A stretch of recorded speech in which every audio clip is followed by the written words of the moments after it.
Tangazo kuhusu ukomo wa viongozi wa mamlaka za serikali za mitaa, ngazi za vijiji, vitongoji na mitaa kuwa madarakani.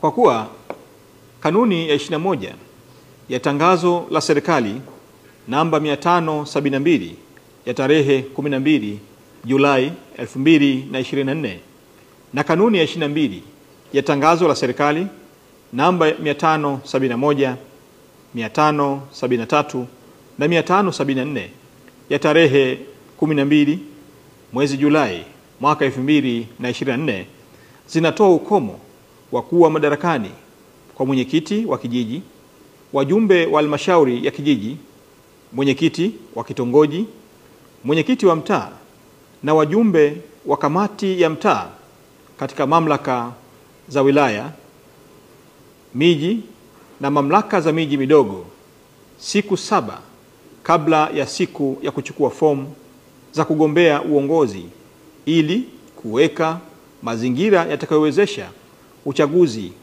wa nafasi hizo kuwa wa demokrasia, huru na wa haki.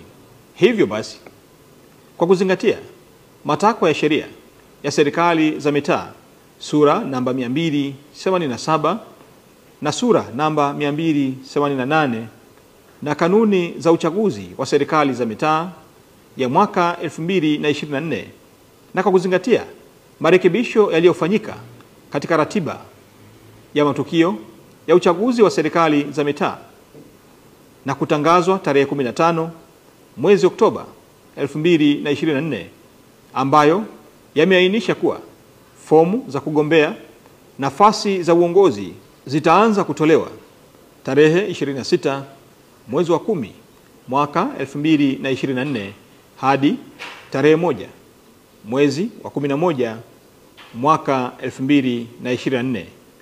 Hivyo ninaelekeza ifuatavyo: 1. Madaraka ya wenyeviti wa vijiji, wajumbe wa halmashauri za vijiji na wenyeviti wa vitongoji katika mamlaka za wilaya, miji na mamlaka za miji midogo yatakoma kuanzia tarehe 19 mwezi wa 10 mwaka 2024.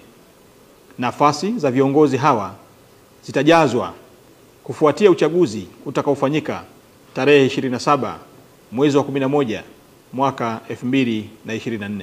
2. Madaraka ya wenyeviti wa mitaa na wajumbe wa kamati za mitaa katika mamlaka za miji yatakoma kuanzia tarehe 19 mwezi wa 10 mwaka 2024. Nafasi za viongozi hawa zitajazwa kufuatia uchaguzi utakaofanyika tarehe 27 mwezi wa 11 mwaka 2024. 3. Majukumu yote ya utendaji katika kijiji au mtaa yataendelea kutekelezwa kwa mujibu wa sheria na maafisa watendaji wa vijiji au mitaa kwa kushirikiana na maafisa watendaji wa kata husika. 4. Watendaji wa vijiji au mtaa hawataruhusiwa kutekeleza jukumu lolote la kisheria ambalo linapaswa kuamriwa na halmashauri ya kijiji au kamati ya mtaa. Endapo kutakuwa na jambo ambalo haliwezi kusubiri mpaka serikali ya kijiji au kamati ya mtaa kuundwa, afisa mtendaji wa kijiji au mtaa husika ataliwasilisha jambo hilo kwa afisa mtendaji wa kata, ambaye atalazimika kuliwasilisha kwa mkurugenzi wa halmashauri husika ili kupata idhini ya kutekeleza jambo hilo.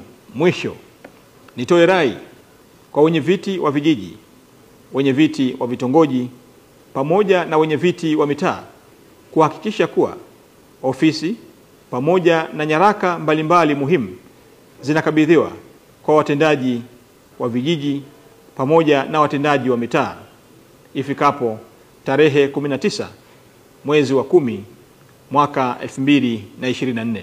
Utekelezaji wa tangazo hili utaanza tarehe 19 mwezi wa 10 mwaka 2024.